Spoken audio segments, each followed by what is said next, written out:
The Bleacher Report app is your destination for sports. Right now, the NBA's heating up, March Madness is here, and MLB is almost back. Every day there's a new headline, a new highlight, a new moment you've got to see for yourself. That's why I stay locked in with the Bleacher Report app. For me, it's about staying connected to my sports. I can follow the teams I care about, get real-time scores, breaking news, and highlights all in one place. Download the Bleacher Report app today so you never miss a moment.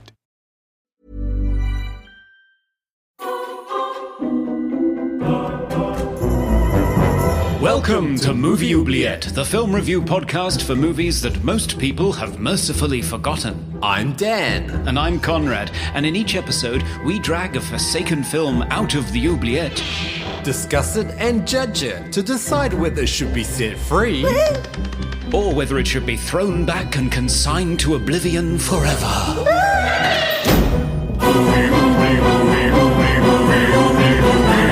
We review the films others tend to forget. Come with us and open up the movie oubliette. Patron's Choice. Hello and welcome to episode 195 of Movie Oubliette, the globe-spanning podcast with me, Dan, completing my Bride of Frankenstein trifecta here in Melbourne, Australia. Oh, and me, Conrad, changing his kitchen in Cambridge, UK.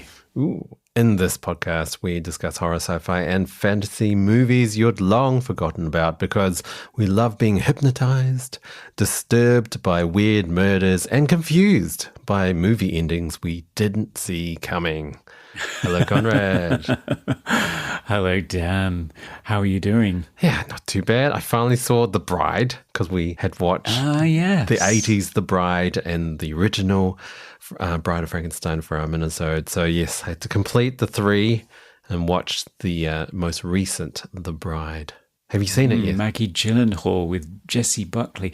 No, it kind of came and went in the UK cinemas, which is really sad because there was such a build-up to it and then it vanished. What did you make of it? I don't know.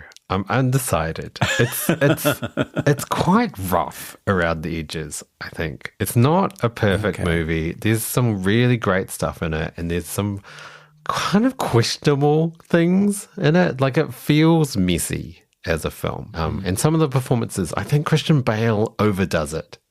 I think his character is too much.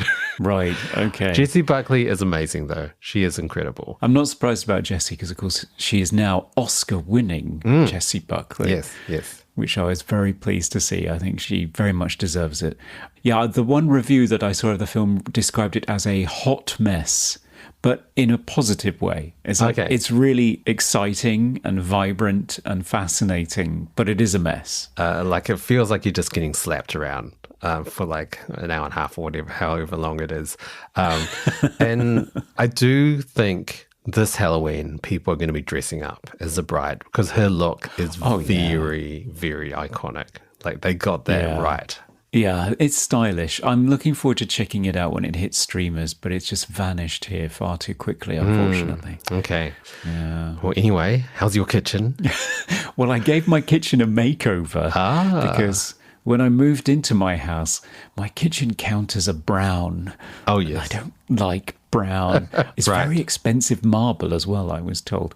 Oh. And obviously replacing your entire kitchen is like horrifically expensive. Right. But I discovered this new service that's available where they don't rip it all out. They just cover it over the top with like 5 millimeters of granite. I don't know, like an extra layer over the top of your existing kitchen. Oh, right. Yeah. So now I have white stone over the top of my counters and it's seamless and the kitchen is so much brighter now. Yeah, it would make a difference. Without the muddy browning. Yeah, it would make it a lot more open feeling as well. It looks amazing. Every morning I go in there and go, oh, wow, look at my kitchen. It's not brown anymore. Hurrah. Oh, that's great. That's great. So yeah, look into that. You don't have to pull out your whole kitchen. You can just get it covered over. Oh, right. It's like a veneer almost. Yeah, exactly. Putting a crown on your kitchen counters. Okay, well, should we move on to mailbag for today, Conrad? Yes, indeed. What have our listeners been saying? Well, we have a new patron, Dan, with the fabulous name March Younglove, which that's just lovely. So welcome aboard, March Younglove. Great to have you supporting the show. Oh, great to have you. We had a comment from Mr. Christian on Spotify, and he said, "Love hardware. Thanks for setting it free from the Oubliette." Oh, nice. Another positive review. We also heard from Wicked Person, who said, "This one brought the 90s roaring back. Endless fascination with how many channels you could get on cable TV, wall-to-wall grimy neo-noir junk drawer sets, everyone swearing, smoking and spouting witty nihilism while clearly believing that their high-tech savvy self-expression and found object art projects would somehow save an already ruined world. That and the Nintendo Power Glove." Oh, yeah. I didn't think of that when I saw the Dylan McDermott's... his cybernetic hand, But now he says it, Nintendo Power Glove. It does look like that. They need to bring that back. They do. They absolutely do. And we heard from Serge of Cold Crash Pictures. Hello, Serge. Hello, Serge. And he said, "I've been meaning to watch hardware for years, but it's very hard to track down in the States. The Blu-ray and DVD are both out of print, and at the time of writing, I can't find a single streaming service that'll even let you pay to rent it. Oh. It's worth tracking down, though. It wears its cyberpunk influences on its sleeves. In fact, it was sued for them, but still manages to carve out a unique identity for itself by subverting several key action movie tropes and going all out on anti-fascist messaging and some critical feminist talking points. It's been on my watch list for longer than I've even had a watch list, so thanks to Movie Oubliette for deciding to review it on their latest episode so that I might finally sit down and figure out how to watch it at long last." Oh, yes. I mean, it was, I think it might have been on my watch list for the longest time as well. Yeah. No, it's good to finally catch up with it. I'm sorry it's not available in the States and not as readily available. When we programmed it, it had just had some 4K releases and I thought it would be on a streaming service, but apparently all sold out and gone again. Unfortunate. Yeah, it's a good film. I was very impressed. Definitely. So, Dan, what will we be looking at this time? Ooh, yes. Well, I'll go grab it from the Oubliette. Okay, I'm in some sort of dingy police cell. And there's a guy playing with a lighter. Oh, interesting. Yeah, he's hitting a heater. Oh. Why is the whole room shaking? I don't know. Right, here's the movie coming back. Hey, where am I? Welcome back, Dan. Are you still Dan? Who are you? I think so. So. Okay. Oh, wow. What did you bring back with you? Well, today we're going to be talking about the 1997 Japanese horror psychological thriller Cure. It's directed by Kiyoshi Kurosawa and written by Kiyoshi Kurosawa with a cast of, I'm sorry if I say all of these names wrong, but Kōji Yakusho, Masato Hagiwara, Tsuyoshi Ujiki, Anna Nakagawa, Masayo Haruki, and this is terrible. Sorry, I'm very sorry. Yoriko Doguchi. You did it better than I did. And what happens in this movie? Yes. So this is set in Tokyo, Japan. A series of grisly murders are being investigated by Detective Takabe. The most mysterious detail of the murders is the X carved into the throats of all the victims, but all the killers seem unrelated, not capable of murder, and don't seem too concerned when committing these atrocities. As the puzzle is being pieced together, Takabe, with help from his psychiatrist friend Sakuma, discover that maybe hypnotism is involved by the amnesia-suffering perpetrator Mamiya. But things become more and more unclear as to what is real and what isn't, as even we, the audience, are hypnotized by the riddle of Mamiya's actions. Let's delve deep and find out what Cure is about, shall we? Yeah. After the break. Can't wait.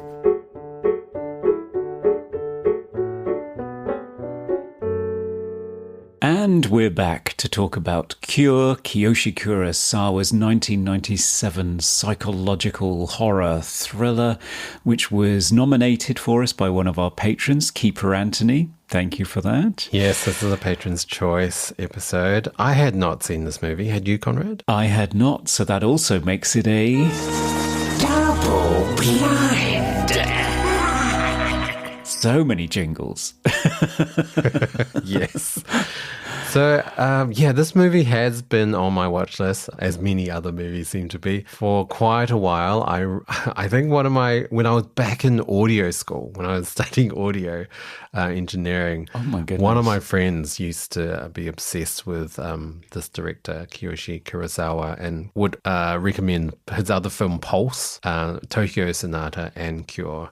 So, Blair, if you're out there, finally watched that film you recommended. It's only taken me like, I don't know, 10 years or something, but I got there eventually. Yeah. Well, it's great that you did. I've never heard of it before, or Kiyoshi Kurosawa, although I am dimly aware of Pulse. Oh, yeah. Have you seen Pulse? I have not seen Pulse. Oh. I had a suggestion it could be a minisode that we watch Pulse. Oh, perhaps. yes. Yes. Because that is by far the more popular and well-known title as part of the whole J-horror craze that many people suggest Cure was a progenitor of, because it comes before the big hitters like Ju-on and The Ring. And it's quite different in terms of its approach, whereas those are very much based on folklore and revenge tales and tales of folklore seeping into and infecting the digital world, the modern world. This one is far more of a psychological, existential horror. Yeah. So those other ones that you mentioned seemed more supernatural, to sort of spirits, but also spirits invading, like you say, the digital realm and electronics, TVs, and Pulse, it's computers. Whereas this, because this was Kurosawa's sort of big hit. He was trying to break out of TV movies, these kind of really budget, rough and ready, trashy TV movies that he was making. He made quite a few, and this was kind of more of his passion project. This is a movie that he'd always wanted to make, and because of sort of the rise of this really dark, bleak thriller genre that was quite popular around this time, mid-90s, in America, especially with Seven and Kiss the Girls, crimes that have a very sort of disturbing element to it. And so I think he was trying to sort of tap into that and also piggyback this other element of complexity and depth that he kind of injects into this film. So at first, it does feel very much like Seven. Like you follow a detective following a series of quite bizarre murders, all by different people. So at first it seems like copycat murders or like they've been possessed by the devil to make them do these murders. But then you find out it's not that at all. And then the movie just goes off the rails. And I was just sitting there thinking, I actually don't know what's going on right now. Yeah, I have to say I enjoyed it more on the second watch. I think on the first watch I was just spellbound by it.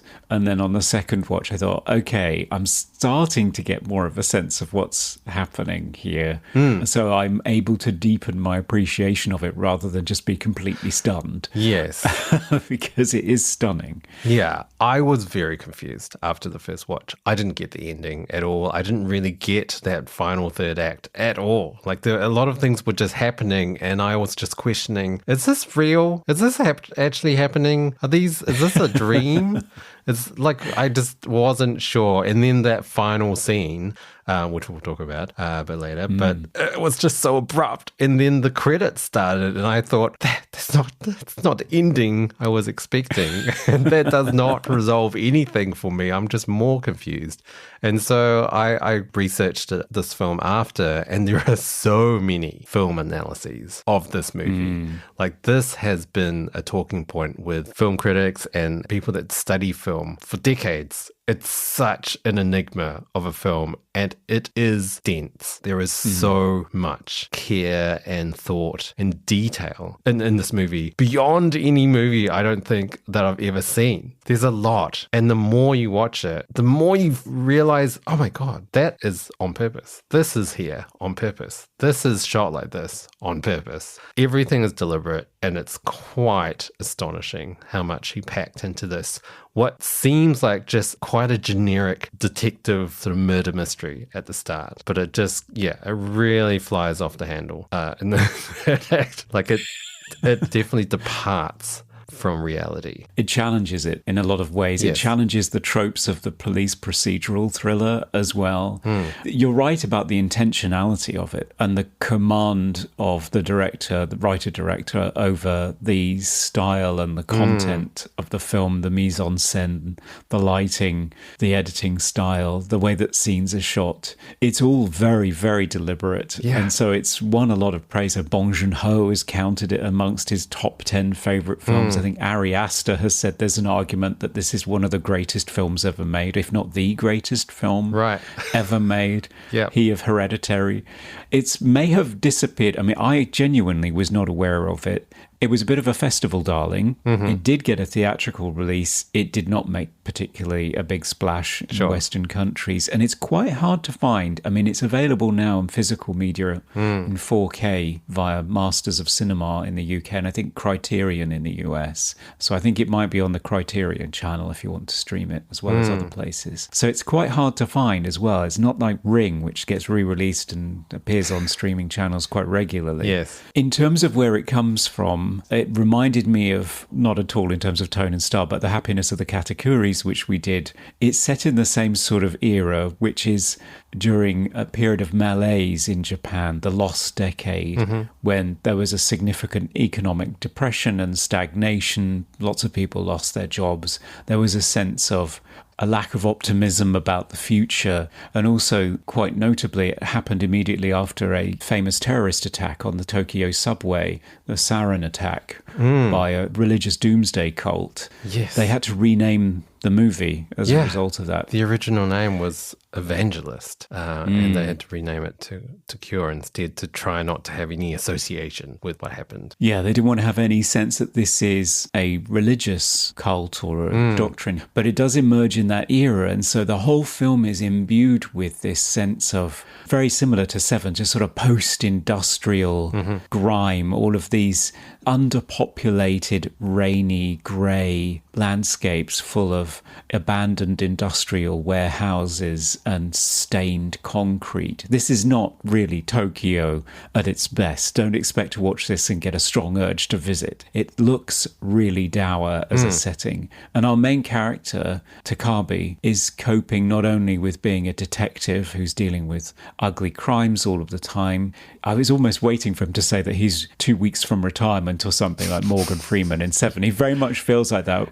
worn out character, but he's also dealing with a difficult home life where he has a wife, Fumi, who has suffered some sort of neurological condition. It's something to do with memory. She may have early onset dementia, or she may have some other form of amnesia, but he's trying to cope with that at the same time as coping with his day-to-day job. So the whole milieu of the film is very dour and full of loss of hope for the future and a suspicion about the people around you as well, that they may at any point turn to violence. Yeah, but I never felt like it was a depressing film. There were moments of, not comedy, but it didn't feel like it is a serious film, don't get me wrong. But there wasn't a sense of, I don't know, like watching like Lars von Trier films. They feel depressing. Like, you know, watching Melancholia or like Antichrist. That's Lars von Trier, right?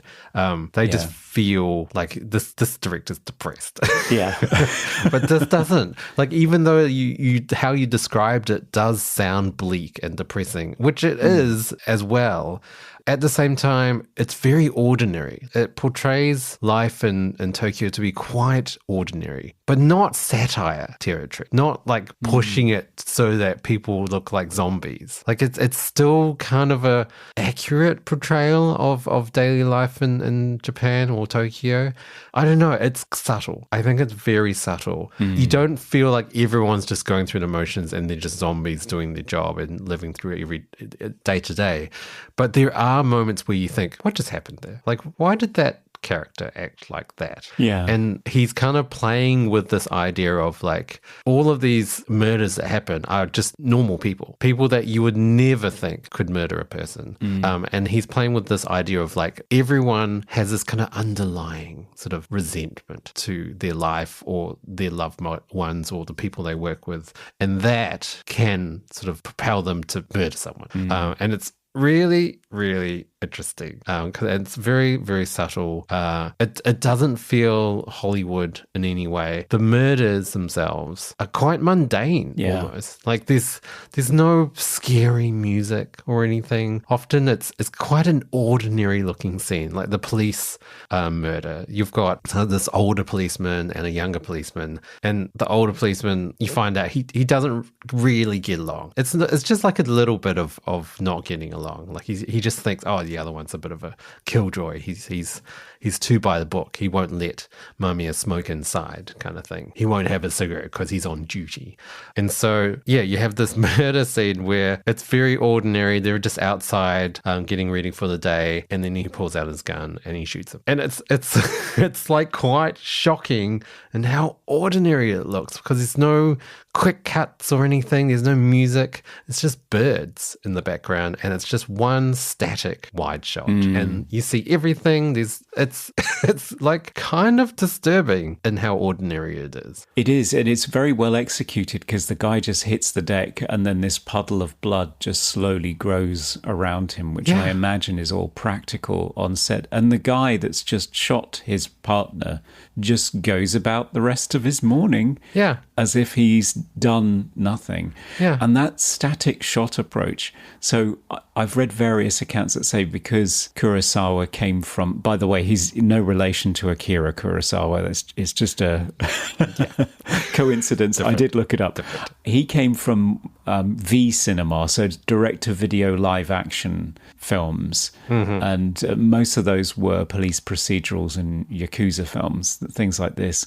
And he'd learned to shoot quick and cheap and efficient. Yes. And he has translated that. I do want to correct myself. I think I said TV movies. I did mean to say direct-to-video movies. Right, yeah. Yeah, so he learned his tricks of the trade there in terms of being very economical and shooting fast. So not an awful lot of cuts, not an awful lot of setups and coverage, just a lot of detailed planning and shooting in one. And he has translated that into his disturbing psychological feature movie in the terms of it feeling very austere and very controlled and, as you say, very banal.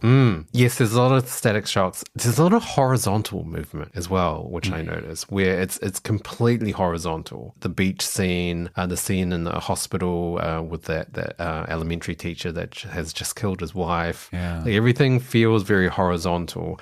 And a lot of scenes where things are happening in the background rather than the foreground. So the character will be in the background with dialogue rather than being in the foreground. And so it makes it feel very almost cluttered. Like every scene feels full of stuff. When Mamiya jumps off the roof, like it's kind of to the side and at the back of the frame rather than the foreground. It's really, really well framed shots where everything just kind of fills the frame and you're kind of trying to find out where do I look because there's just so much going on. But it's all very much on purpose. Oh, yeah.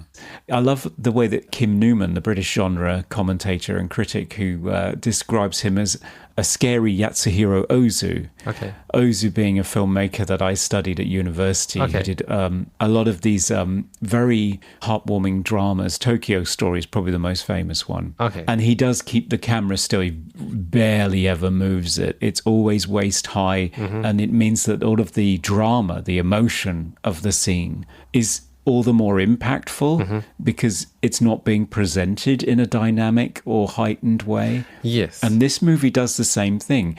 You have, like, my favorite scene, which I'll talk about in the movies, is like 5 minutes long, and the camera does move. It's just using blocking in really interesting ways to get a very complex scene across with various different dynamics between two characters. And it's only when it starts cutting that it turns into something like really mind-blowing. But it's really disturbing watching these people going about their day and then doing something unthinkably awful. And I think that is the core of the horror of this movie. And you can see it bubbling up in the background all the time. Like even when Takabe goes to pick up his dry cleaning, there's this guy stood next to him that's just muttering under his breath. I think he's talking to like a boss or a co-worker in his head, just like, fuck you, and what have I done, and I hate you, and all this kind of thing. You just think, gosh, there's just this simmering, repressed anger that is just ready to burst out of anybody. And along comes Mamiya, who is able to just flick a switch in you and make it happen. Yes.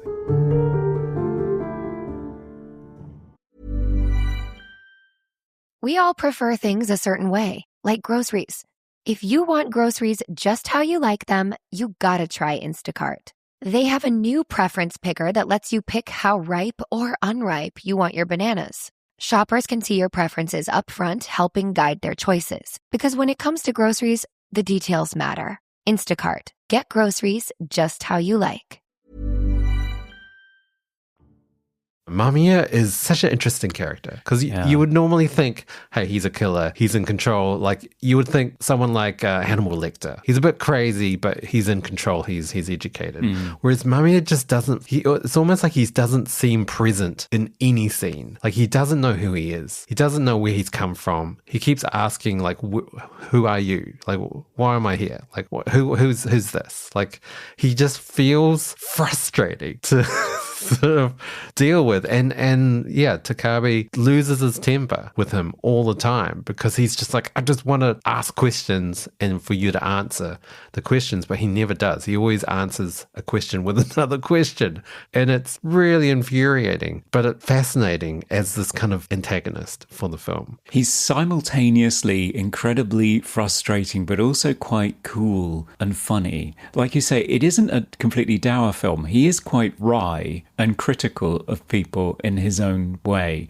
And he just sort of slouches through the film. Yeah. Like it's almost as though all of it's too much effort for him. Yeah. Wandering through this police procedural, causing untold mayhem and death and heartbreak for no apparent reason. It's not as though he's trying to execute some master plan of any kind at all.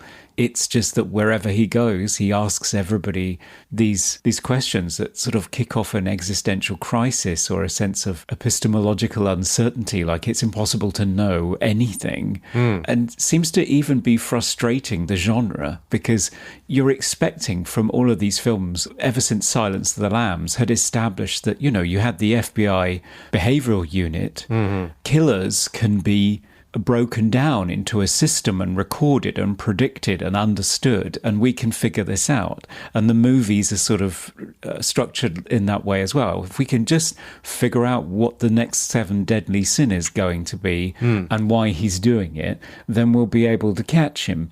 Whereas this movie, there's none of that. You catch the guy, he turns up 8 minutes into the movie and just wanders up to somebody and says, "Who are you?" There's no mystery there. He's just there causing mayhem everywhere, and there is no explanation for it at all. So I'm not surprised that you were, I mean, I was too, just utterly baffled, but also beguiled. Like I was fascinated by him.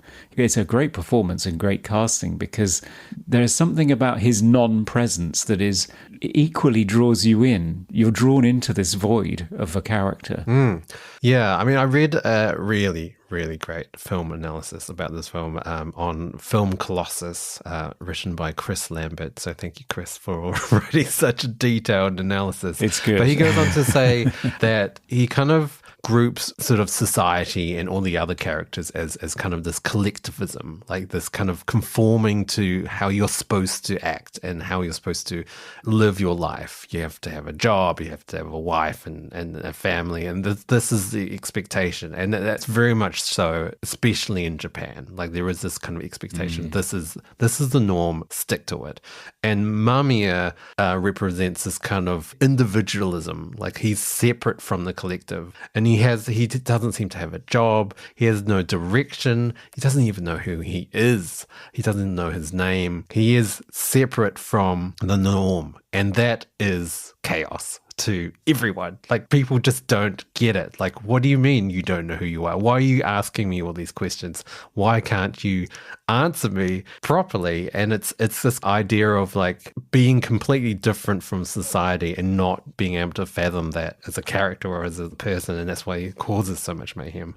But he kind of has this power. Like it's almost like he's well, I guess we should really talk about it. The hypnotism. So he hypnotizes people, and it's in a very interesting way. It's not the sort of typical Hollywood way where you have a pendulum or something, or you play something, a repeated sound, or say close your eyes, sleep. It's not cheesy like that. He hypnotizes people in very different ways every time, and it's really interesting. Chris Lambert pointed out that he uses all the 4 elements to do it. So he uses fire with the lighter, he uses water with the glass of water, he uses earth, I guess, when he hits the heater and it kind of makes vibrations. And then at the end, when they're in this kind of weird dream, psychiatric ward ruin or whatever, there's a lot of wind in the sound design in that scene. I don't know what that means. It's interesting. But yeah, he hypnotizes people in very different ways, often with either something that they're focusing on, where they kind of lose their thought process and they're just focusing on the water seeping across the floor, or the flame of the cigarette lighter, or the rhythm of him hitting the heater. And that puts them in this trance. And then, yeah, like you said, it flicks a switch and then they just kind of have this resentment that comes up and causes them to commit like murder. It's very interesting though, because it's done differently with each victim, to the point where he's doing it without the viewer knowing that he's doing it. Like there are scenes where I've gone back and realized, whoa, okay, he's been doing it all the time. Like there's a scene in the police station where he starts tapping on the wall, and I didn't even think twice about that, but that's also part of this kind of hypnotism.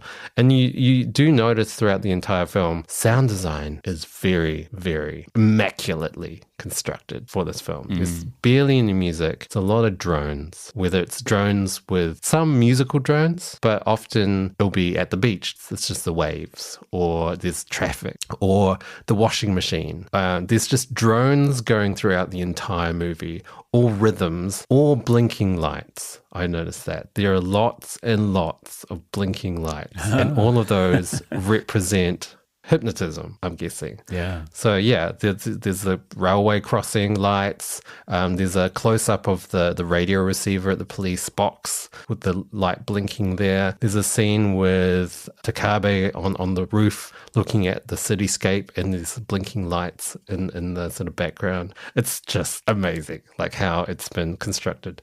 But yeah, this hypnotism is very interesting. It's because the movie itself is hypnotic. Every scene is hypnotic in how it's constructed sonically and visually. Yeah.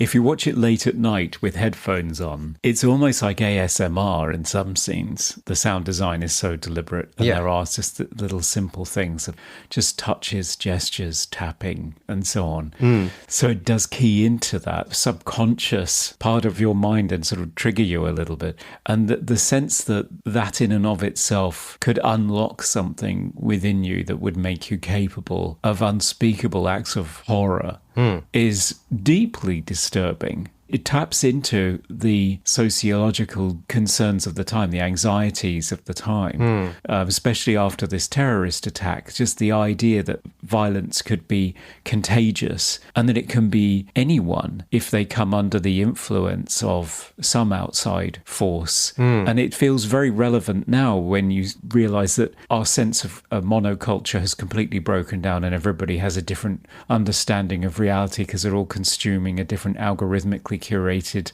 feed of news. Yeah. And they are committing random acts of just unspeakable violence and horror upon people. And then they end up in front of the police being asked to explain themselves.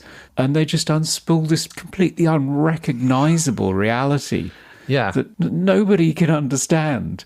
And it's because ChatGPT's driven them insane or whatever. Yeah. So that in and of itself I found incredibly relevant now, not just in 1997, but it must have been equally as disturbing then. It's a very disturbing movie. Yeah, I mean, I really touched on production, but like editing-wise, it's quite disturbing. It's quite jarring, some of the edits. Oh, yeah. Like a lot of the scenes seem like truncated. Like it's almost like they've been cut short. Like you'll have a very extended scene. Like a lot of the scenes are, like you said, one takes, really long, lots of dialogue, hardly any movement, and then it just cuts really abruptly to the next scene. And the cut will also be quite an abrupt sonic cut as well. So whether you go from a really loud scene to a really quiet scene or vice versa. And it's really unnerving in that way because it's almost like, it is almost like you're sort of caught in the hypnotism of watching the film and then you're completely broken by these cuts into the next scene. Yeah. And it kind of wakes you up a bit. It's quite clever. It is, yeah. I do love those scenes, and it's something that I saw in, things like The Exorcist, where you will have, I think it's a dream sequence in that one, where you will just have these sudden flashes of things that is meant to convey the character's thought process, possibly, but you will see Takabe thinking, and then you will just get these, it must just be like a few frame flashes of something, and then he'll rush to go and investigate something. Yeah. And you've got to try and piece together from the images you just saw what exactly his thought process was. Yeah. And again, very disturbing. I do love that when they just flash silent shots of things and then move on, and you think, what the hell was that? It's not all silent though. There are some sort of sonic sort of peaks in those flashes that are very unnerving. It almost felt like, did I watch the wrong version? It felt like there were edits in the wrong place. Like it feels really out of place in all the right sort of confusing ways. Like I think that's the point. Every single element of filmmaking has been cleverly constructed in this movie. Yeah, every shot could take you by surprise, not only the editing, but sometimes just a shot that you, from Hollywood tradition, you expect it to do a particular thing and then it doesn't. Like you cut to an establishing shot of a building and suddenly a character flies out of a window, which is... It's not what you're expecting for that shot. I'm expecting you to cut inside or hear dialogue and then cut inside. Nope, guy just flies out of the window. So you are always simultaneously lulled into a false sense of security and hypnotized by it, but also on your toes the whole time because you do not know what is going to come out of any part of the frame. Yes, yes. Now it's time for Random Trivia. Okay, it's trivia time. Conrad, what juicy factoid did you find out about this film? It's just a little aside, really, but I thought it was quite fun. So Kiyoshi Kurosawa said in one interview about this film that he had the chance to be hypnotized before filming took place, but he backed out because he was too scared of what would happen to him, even though he was fairly confident that he wouldn't be susceptible, but he just, I don't know, just thought it would be ironic if his mind unraveled, so he didn't do it. Yeah, right. Yeah, I mean, there is a lot of skepticism towards hypnotism, and I don't really know whether I believe it either. You see it in so many Hollywood movies where you have a traumatized character that has repressed memories and they're hypnotized and they brings it all out. But I don't really know whether half of that stuff is true or actually works. No, I think it's a movie trope entirely. The same as lie detector tests. I think it's all pseudoscience and nonsense. Yeah. I don't think it actually works at all. Yeah. All right, and that's our trivia.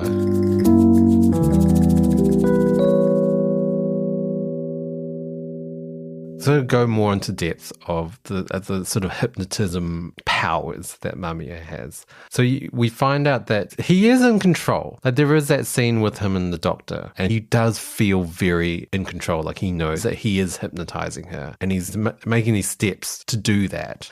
But you also do find out later on that he is almost more of a vessel for this hypnotism power. It's almost like he's been possessed by this gift of hypnotism and he can't really control it. And it's kind of been passed on to him. And that's why he has no sense of self, because that's gone. And he's just filled with this power, I guess. And you do find out that because of it, he knows what people are thinking. He can get into their mind and know things about them that they didn't tell him about with each sort of victim that he sort of preys upon. So it does move into this isn't reality anymore. This is like, it's not supernatural, but it's not sort of definitive. Like you can't describe it as, he's just been possessed by a spirit. Like it's not that. It's something else, but it's not reality. Like it's some sort of entity, but you can't really say it's a spirit or anything. It's almost like a force. Yeah. It's like a philosophical idea that threatens to unspool all of our collective understanding of reality rather than something supernatural. Yeah. And his whole identity has collapsed and been replaced by this thing that consumes everybody. But there is a sense of malevolence, like you say, like he does deliberately escape the hospital. He does deliberately get rid of people who are in his way or otherwise occupy them with murdering one of their colleagues at random. So there is a sense of malevolence there. Yeah, and there is a sense of there is a plan put in place. Like it's not just random. Like it feels at some point, you don't see it, but he has hypnotized Takabe's friend, the psychiatrist, Sakuma. At one point, we don't see it because later on there's an X on his wall. He's definitely been hypnotized, but we don't know when. So this has been pre-planned to get close to Takabe, I guess. And I did have some questions about the wife because there are some theories that the wife has also been hypnotized by Mamiya at some point, or I'm not sure, but I also think maybe she also has his power, his force, because there is a scene at the start, it's very bizarre, where she moves the table somehow. And that sort of idea of like using vibrations to hypnotize is used later on by Mamiya. And also the fact that she just forgets everything. She has the same sort of ailment of not knowing who she is or where she is. This kind of like at the start she reads Bluebeard, this book, and then later on she goes back to the hospital and the doctor asks her, do you remember this? And she doesn't remember reading that book. So he has the same sort of attributes that Mamiya has, but she's got dementia. She's sick. She's not functioning properly. And there are some scenes with her that I don't know what's happening. But there's one scene where she's going to the hospital, she runs onto this bridge, and then she runs off the bridge, and then she's kind of walking along the street as if she's being followed by someone. Like, is it because she's scared of Mamiya? I don't know. Well, I just read it as dementia and the collapse of identity, that she represents this possibility for Takabe and all of the other characters that are hypnotized by Mamiya. So I didn't read her as anything other than somebody who was unwell, and she is institutionalized in a scene that I find very bizarre. She thinks that they're going to Okinawa on holiday and they're on a bus, and outside the bus just clouds. It's green screened and all you can see is clouds, so it's like they're flying through the sky or something. Sky. Yeah. It's really peculiar. I don't know if it's her experience of that moment or if that's just how it looks when you've got the camera in that position on that bus. I don't know. But yeah, she clearly shows signs of memory impairment. She does. She's completely dependent on her husband and she does get institutionalized. Yeah. And Bluebeard is really interesting as a reference point, because that's a folk tale that was turned into a fairy tale by Charles Perrault in the 17th century. It's about a guy who, he's had loads of wives and he has a room in his house that he always tells his wives they mustn't open. And of course, one of them does and finds all the dead bodies of his previous wives because he's been murdering all of them.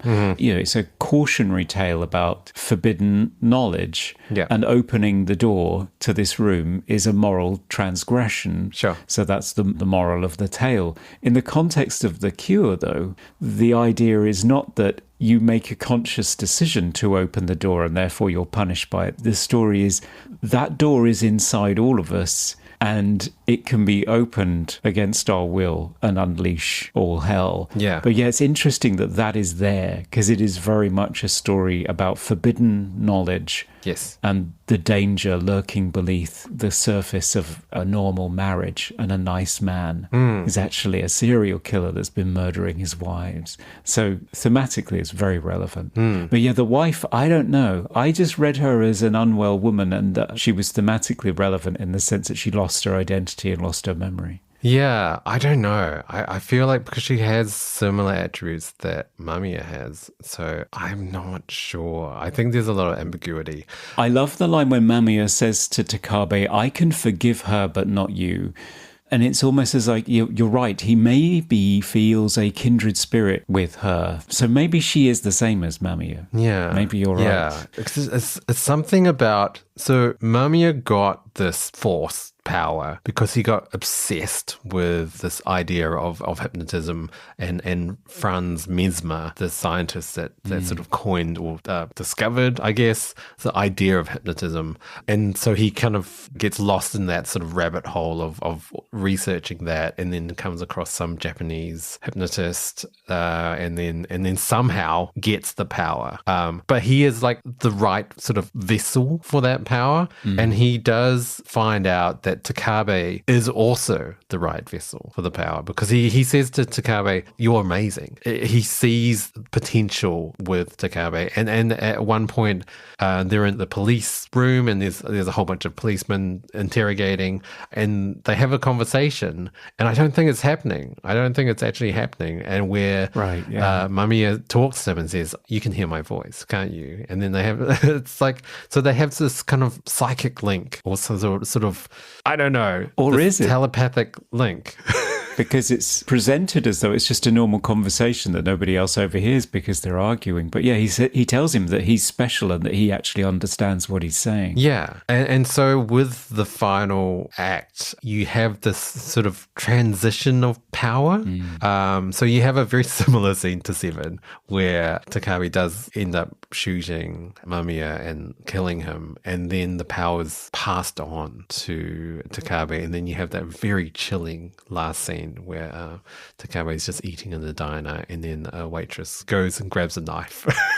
And then it just cuts to credits after that. Just cuts to credits, yeah. It's chilling, isn't it? It reminded me so much of a couple of things. The Exorcist 3, that famous scene where somebody just strides out of an empty door frame holding a pair of like medical shears or something. And is advancing upon a nurse, and then you just cut. You don't see what happens. And it's so disturbing. Apparently they did shoot the rest of that scene. Yes, I read that too. Yeah, and then they didn't use it. They cut it. And it's such a clever choice. It is a good choice. Because you have to think about it. Yeah. Oh no, I had like sparkles on the back of my head when that happens. Like, whoa, it just stops. Yeah. So I know what's coming. I mean, that whole scene, it's presented very ordinary. There's no music in it. There's nothing. It's just a wider shot, and it's the waitress in the background grabs a knife, and then it cuts to the credits. And then the credits doesn't have music either. It's just the sound of traffic and birds, and it's very, very unnerving. Like the absence of music in this movie. There's not much for us to talk about in terms of score, unfortunately. But I mean, the movie's all the better for it. The other thing I noticed is that Takabe has a similar scene in the same diner earlier on, where he eats very little. She has to take away his plate, and he's barely touched any of his food. Whereas in this scene, he's wolfing it all down, he's smiling, he's happy. So he has finally found a way to be happy in the world, which is to unleash random violence within other people and sit back and watch the chaos unfold. Isn't that awful? Oh, yes. Terrifying. And that always sticks with me because in my favourite movie, Ordinary People, they show Conrad's progression towards being healthy again by showing him gain an appetite. Whereas in this movie, we witness the main character's complete psychological breakdown by him recovering and starting to eat again. Yeah. So it's an inversion of the usual code for having an appetite in movies. But I don't know whether it's a breakdown. Maybe, isn't it more of a... Maybe he is cured. Yeah, I think he is cured because he has no stress now. He has no burden. So he is, like, throughout the film, he's been stressed from his wife. He's been stressed from his job, and Mamiya specifically. And he gets rid of both of those things. He sends his wife to the psychiatric ward, hospital, and he kills Mamiya. And I think he actually does kill his wife. Really? It's never shown. And I do think a lot of that final act is in his head. I think taking her to the hospital is in his head because there is one shot just before all of that happens where he grabs a knife from the kitchen. Yeah, there is. You kind of have to fill in the gaps. But I don't know. It's ambiguous because you don't ever see him killing her and she does end up in hospital. But there is also another chilling shot where she's on a gurney or wheelchair and she's got the X on her throat. But again, I don't know. Is that real? Is that in his head? There is a very strong argument that the whole movie unravels after my favourite scene, which I'll talk in the movies, but there is a strong argument that the rest of the movie is basically his understanding of what he's experiencing, and it's not reality at all. Yeah, because I wasn't sure until that final scene in the diner, because I thought, this is not real. We're going to cut to him in a mental institution or something. Like, it's going to be one of those twist endings where nothing's happening. But then he is in the diner and he is causing a waitress to potentially kill her manager or whatever. And yeah, like you said, he never eats throughout the movie. He's presented with food and he'll take one bite or one sip and then that's it. He just never eats, and that's caused by the stress of his life. And then by the end, because he's gotten rid of all his stress, he can finally eat and he has a cigarette and he's content, which is, it is terrifying. It is. Really terrifying. Yeah. There is that scene sort of after Takabe has shot and killed Mamiya, and Mamiya's done the X symbol in the air and I guess passed on his power. But also Takabe sits down and listens to a phonograph, which is super weird and cryptic with all these kind of words. And I feel like that kind of sets it in to him and makes it permanent. Yeah. I don't know, because there is this sort of implication where this force has been created by that Japanese scientist that was researching hypnotism, because he's represented by the faceless man. So he's got no face in the books that Mamiya is reading, and there's a photograph at the hospital that's hung up for some reason with no face. But then again, that whole scene, I question whether that's real, because it's where are they?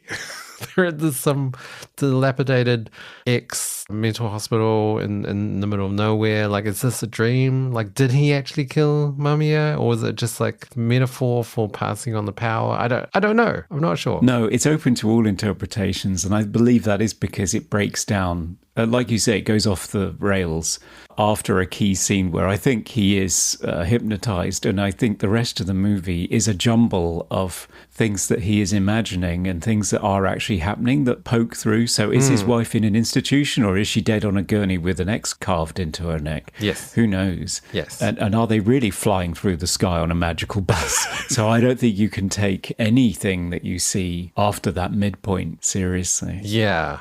Or on faith. I mean, another character we haven't really talked about is Sakuma. So that's the psychiatrist that helps out Takabe and has more of an understanding of hypnotism. And there is that scene where he tries to explain like what's going on, that there is this kind of force, this power that's been sort of carried on or sort of infected Mamiya. And he describes it as propagate the ceremony. He's like a missionary that's passing on this mission of curing people, like the title of the movie, of this underlying resentment by making them kill people. And this is like, I don't know, he's like a prophet of some weird occultist mesmer, hypnotism, religion or something. Yeah. It's not definitive. That's the thing. Like nothing is like spelled out. It's all like, yeah, it could be this or it could not be. Yeah, it's his interpretation of it. And obviously one that they probably didn't want to focus on too much after the terrorist attack on the subway. But yeah, that's the only hint of it that's left. But yeah, it's just Sakuma's revelation. It's his interpretation of what's happening. I'm not sure that it's definitive in any way. Yeah, but I think he's very acutely aware of the danger of Mamiya. Like he actually tells Takabe, stop talking to him. Like you need to stop talking to him. He's dangerous. And when he does discover that he has been infected with the hypnotism because he finds X on his wall, I think he thinks he's going to be activated. He's going to be unleashed upon someone. He might kill Takabe. He might kill someone else that he loves. And so I think he handcuffs himself to the railing in his room. And I don't know whether he intentionally kills himself or whether the hypnotism makes him kill himself. I'm not sure. But it's, I don't know. Like I liked having that character there because he's in much more grounded with whatever was going on. Like he accepted the fact that there was some sort of strange force happening, but he knew of the dangers. Whereas Takabe was just like running headfirst into the abyss of of like, I don't know, malevolence or whatever. Yeah, absolutely. No, I like that character. You have to have that character so that the main character has someone to talk to and share theories with. I was really sad when he succumbed. Very sad. Yeah. Just like quickly, great symbolism in one scene in particular where he goes to laundry and he sees a red dress. Because I thought, what is that?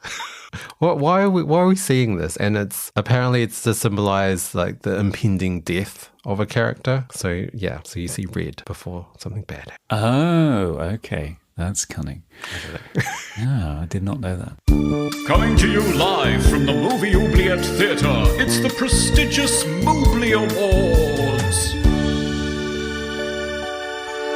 All right, it's the Mobley Awards where we nominate our favorite hypnosis-suggesting parts of the film in a number of seemingly unexplained murderous categories. Best quote. My favourite quote comes from Takabe early on in the film, actually, where he is investigating some of these unexplained murders, and he says, "All I want is to find words that will explain the crimes. That's my job." And I found that quite interesting because it suggests that the police's job is not necessarily to prevent crime, it's just to wander around after it and record it and try to explain it to people so that they feel more secure in their lives because there is an explanation. Yeah. I love that throughout the film with Sakuma, he's trying all kinds of different popular psychological thriller tropes, saying maybe it's a childhood trauma or possession. He tries all of the things that were popular in the era for these movies, and of course none of them is true. So I love that line. I thought that was a great explanation of how he saw his role in the movie. Yeah. So how about you? Yes, my favorite quote. I think this is everyone's favorite quote for this film, but it's when Mamiya is talking to the doctor and he says, "Doctor, can I tell you something? All the things that used to be inside me, now they're all outside. So I can see all of the things inside you, doctor, but the inside of me is empty." And it's just this idea that he's no longer a person, basically. He is just a vessel for this force that's gonna keep making people kill people, and he's just there. Like he's no longer a person. And it's quite very chilling. Like that's not what I want to be. I still want to be myself. Yeah, he's just an empty vessel for malice. Best hair or costume. The only hair I could point out is that sort of chief of police in that sort of that room where they're all asking questions to Mamiya, and he has this kind of quite an odd haircut where he looks like one of those Lego men. It's kind of like completely frames his face, and it's like not too short and it's not too long that he can comb it or anything. It's quite strange. I don't know how to describe it. Lego hair. I love it. How about you? I think that Sakuma is a style icon. I loved his costumes. So he has this spiky hair and these little round glasses and this neat little beard. And his clothes, he's got, like, the first time we see him, baggy white voluminous trousers, which very 90s. We're all wearing 5 times as much material then as we do now. Black chunky slip-ons with tassels, really heavy sports jackets, grey with speckles in, and always with these chunky knit sweaters, like Argyle sweaters, cable knit sweaters.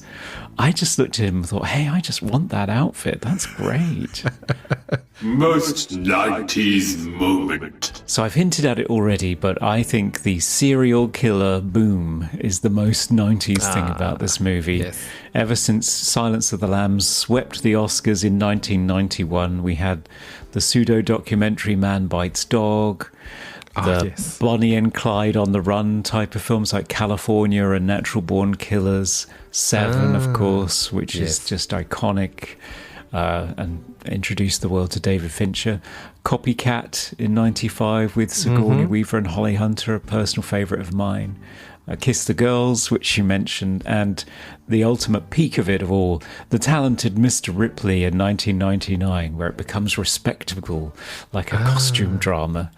Right, yes. All of it focused on criminal profiling and understanding and codifying monsters. Yes. Which this movie refutes completely.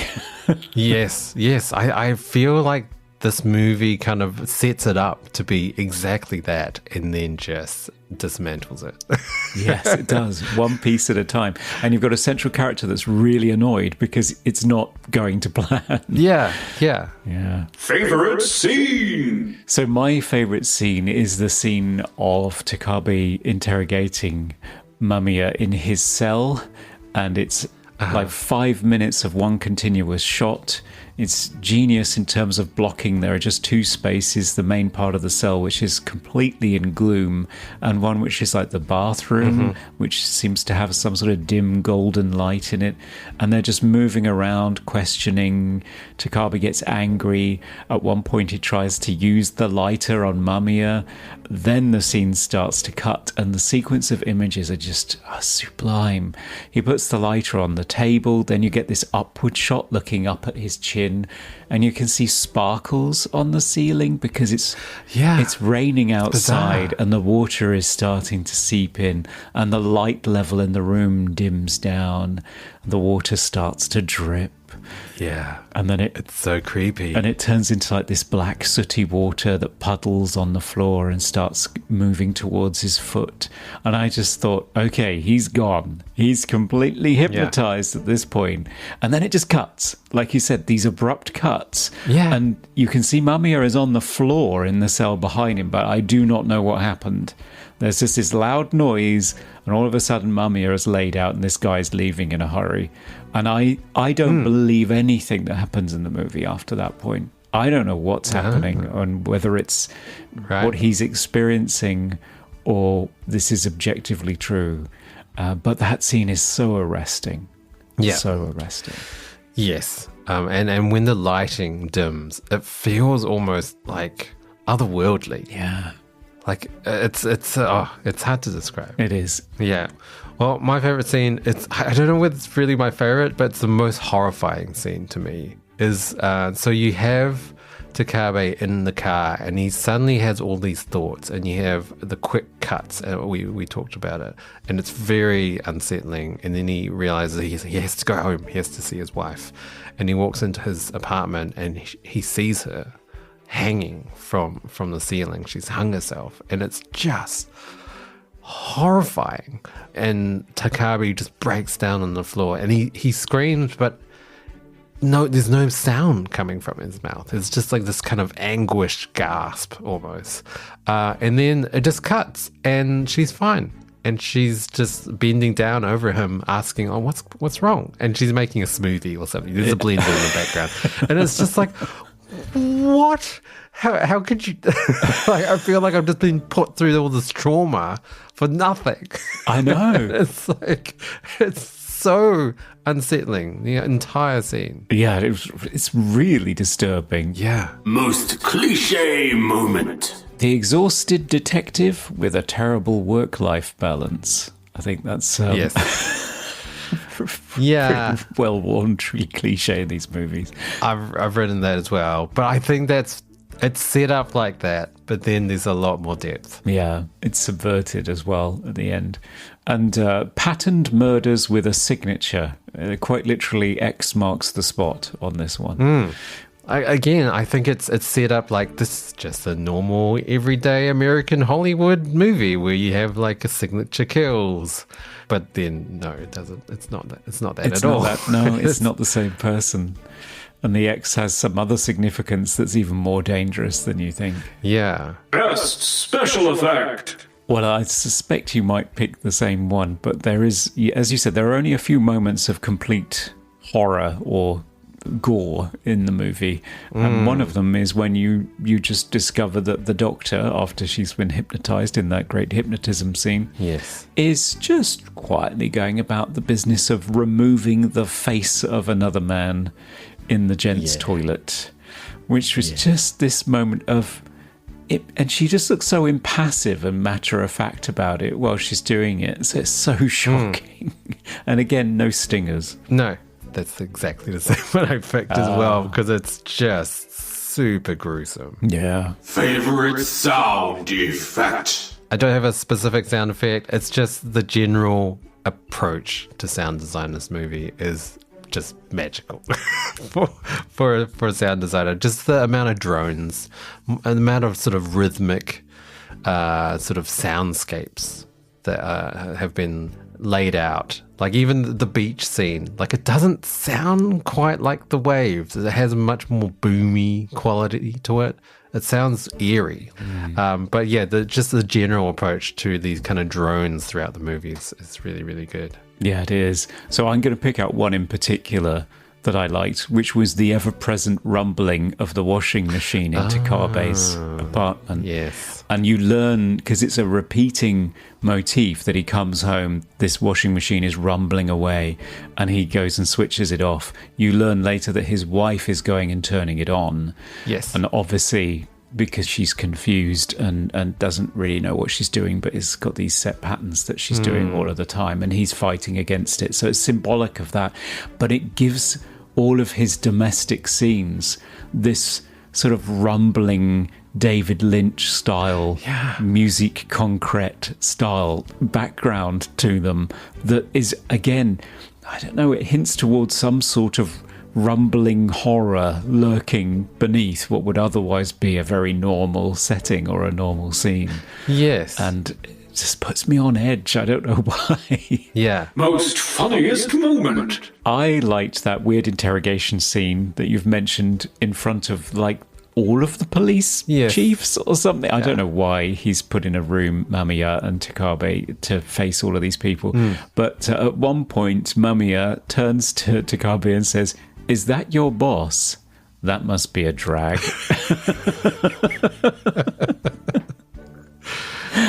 Cheeky bugger. Yeah. Oh.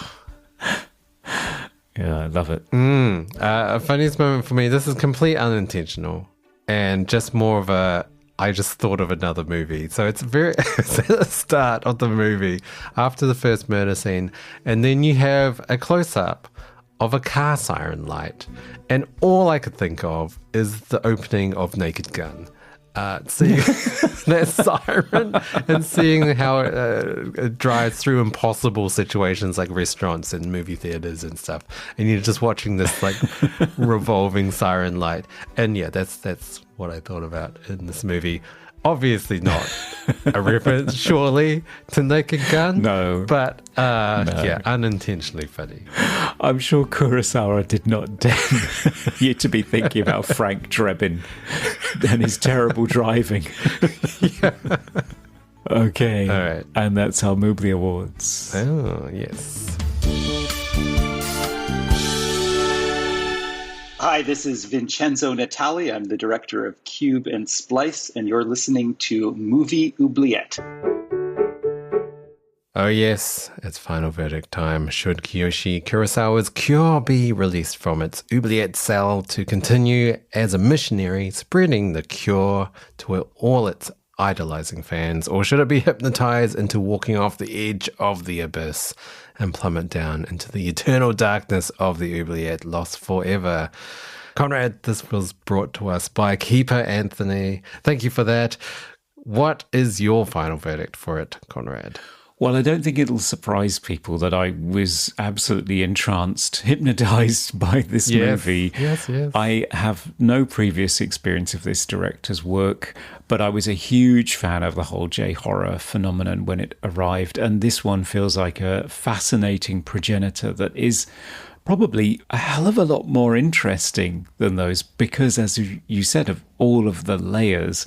And I do love a genre movie that appears to be questioning, deconstructing, and blowing apart the whole genre. And this one just destroys the 1990s psychological thriller, police procedural, serial killer story. Sure. And has a central character that's trying to carry out that narrative, and then his whole world falls apart, and even probably his perception of reality.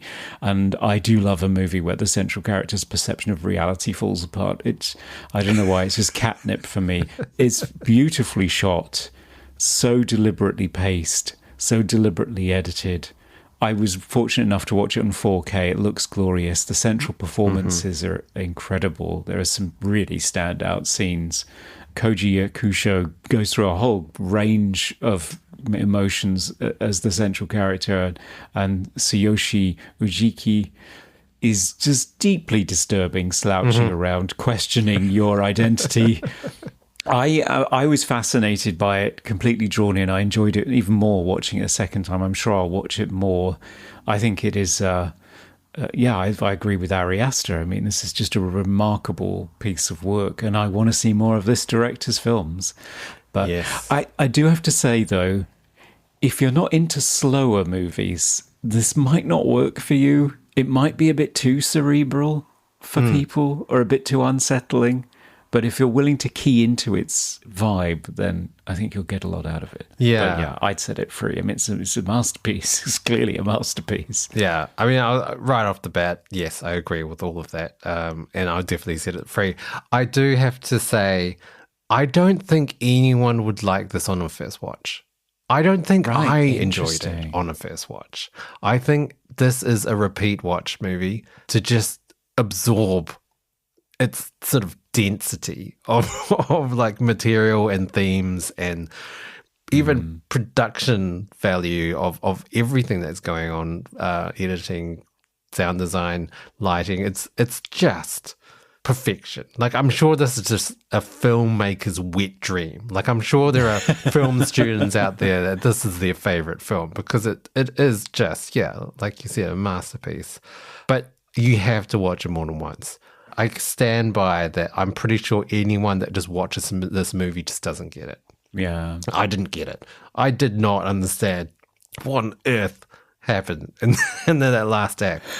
Like, it really needs repeat watches. And the more you watch it, the more you get out of it, the more you realize, oh my God, this whole thing is hypnotism. The whole movie is just hypnosis. It's quite amazing. It's quite every single scene. There's either a sonic element or a visual element that is to do with hypnosis. It's incredible. Yeah, highly recommend anyone watch this. But I think most people will hate it on first watch, to be honest. Interesting. Okay. Well, it's got a clean bill of health from us and doesn't need a cure, but let's check in with our patrons and see what they thought. Yeah. Hello, Gary. Yes, I'm here, while the universe slowly burns. Patrons vote, please. They set it free. Consequences will follow. Oh, well. There you go. Maybe they watched it more than once. They may have done. They may have been quite sophisticated.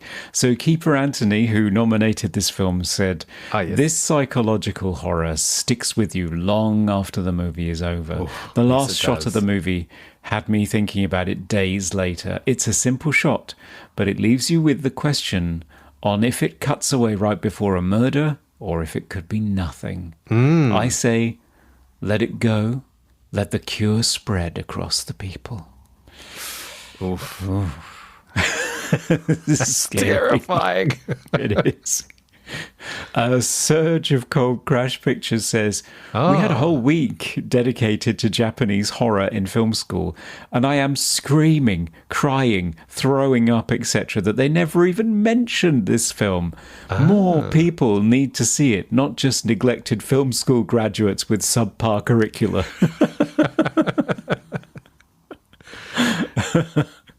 No, I would echo that. I didn't get to see this one in school either.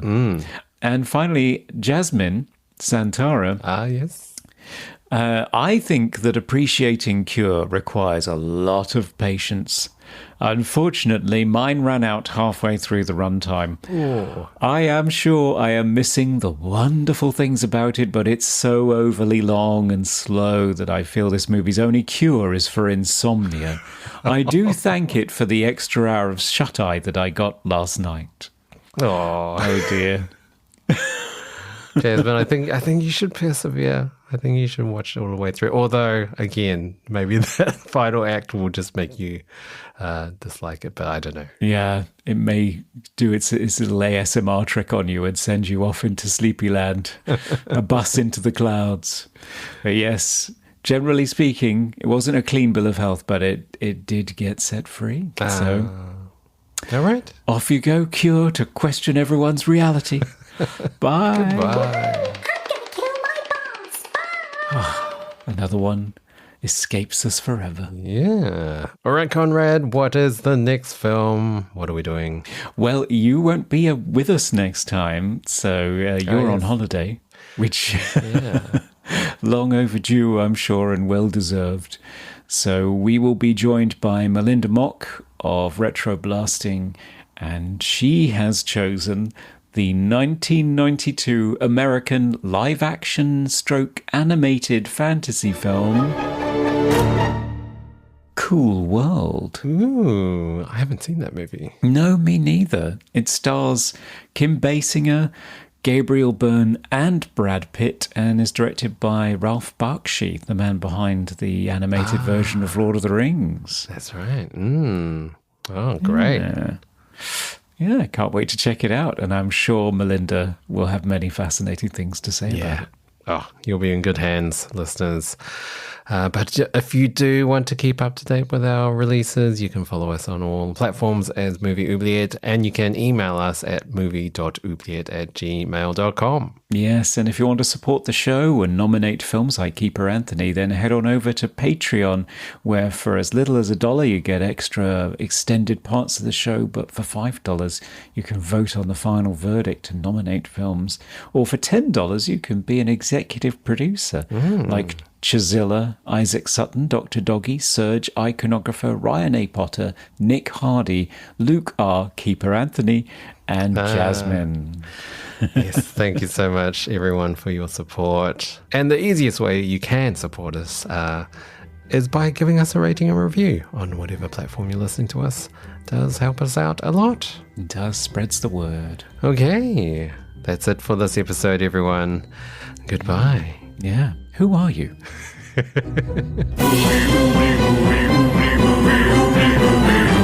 review the films others tend to forget. Come with us and open up the movie Oubliette. A missionary sent to propagate the ceremony. The Bleacher Report app is your destination for sports. Right now, the NBA's heating up, March Madness is here, and MLB is almost back. Every day there's a new headline, a new highlight, a new moment you've got to see for yourself. That's why I stay locked in with the Bleacher Report app. For me, it's about staying connected to my sports. I can follow the teams I care about, get real-time scores, breaking news, and highlights all in one place. Download the Bleacher Report app today so you never miss a moment. That's the sound of fried chicken with a spicy history. Thornton Prince was a ladies' man. To get revenge, his girlfriend hid spices in his fried chicken. He loved it so much, he opened Prince's Hot Chicken. Hot chicken in the window? This is one of many sounds in Tennessee with a story to tell. To hear them in person, plan your trip at tnvacation.com. Tennessee sounds perfect.